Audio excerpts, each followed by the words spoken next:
اعوذ باللہ من الشیطان الرجیم، بسم اللہ الرحمن الرحیم۔ السلام علیکم ورحمۃ اللہ وبرکاتہ۔ آپ دیکھ رہے ہیں اے ٹو زیڈ عملیات چینل۔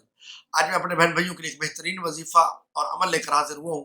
جو میرے بہن بھائی یہ وظیفہ عمل کریں گے، یہ وظیفہ میرے ان بہن بھائیوں کے لیے ہے جو چاہتے ہوں کہ کسی نے ان کی دکان پر، ان کے مکان پر، ان کی زمین پر قبضہ کر رکھا ہے اور وہ چیز ان کو دینا نہیں چاہتے، یا پھر اسی طرح بعض دفعہ بہن بھائی ایسے ہوتے ہیں جن کی زمین بھائیوں کے پاس ہوتی ہے اور بہنوں کو وہ چیز نہیں مل رہی ہوتی اور بھائی نہیں دینا چاہتے، اور بعض دفعہ ایسے ہوتے ہیں کہ انہوں نے قبضہ کر لیا ہوتا ہے۔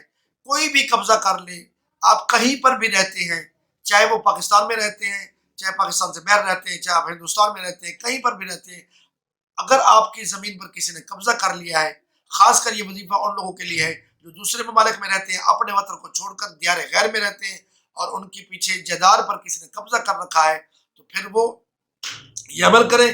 انشاءاللہ العزیز اللہ کے فضل سے مقدمہ ہوگا تو مقدمہ آپ کے حق میں ہوگا، کبھی وہ اس میں جیت نہیں سکیں گے، بلکہ مقدمے کی نوبت تک نہیں آئے گی۔ وہ جگہ خود بخود اللہ تعالیٰ کے فضل سے، اللہ تعالیٰ کی فرشتے آ کر مدد کریں گے آپ کی، وہ قبضہ چھڑا کے آپ کو وہ مکان زمین خالی کر کے آپ کو دیں گے۔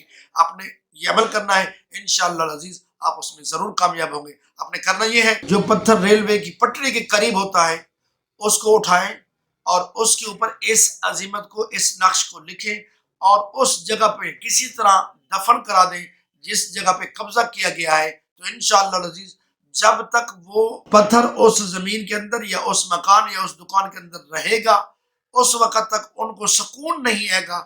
جب تک وہ یعنی اس جگہ کے اندر وہ رہیں گے، بے سکون بے قرار رہیں گے، اور ان کو ذہنی تکلیف ہوتی رہے گی، ذہنی اذیت پہنچتی رہے گی۔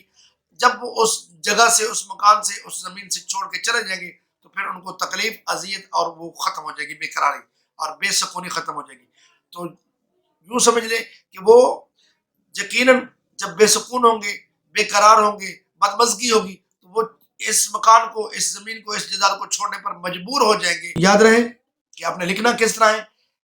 اس نقش کو اپنے مشک لے لینا ہے، مشک اور عرق گلاب اور تھوڑا سا زعفران، ان تینوں چیزوں کو حل کر کے بس اس نقش کو لے کر آپ نے پتھر پر، ٹھیکری پر، جو آپ کو وہاں سے قریب ریلوے کی گاڑی جہاں پہ چلتی ہے وہاں سے جو مل جائے اس پہ لکھیں اور دفن کر دیں، اور جلد آپ کو اللہ تعالیٰ آپ کی چیز واپس لوٹا دے گا۔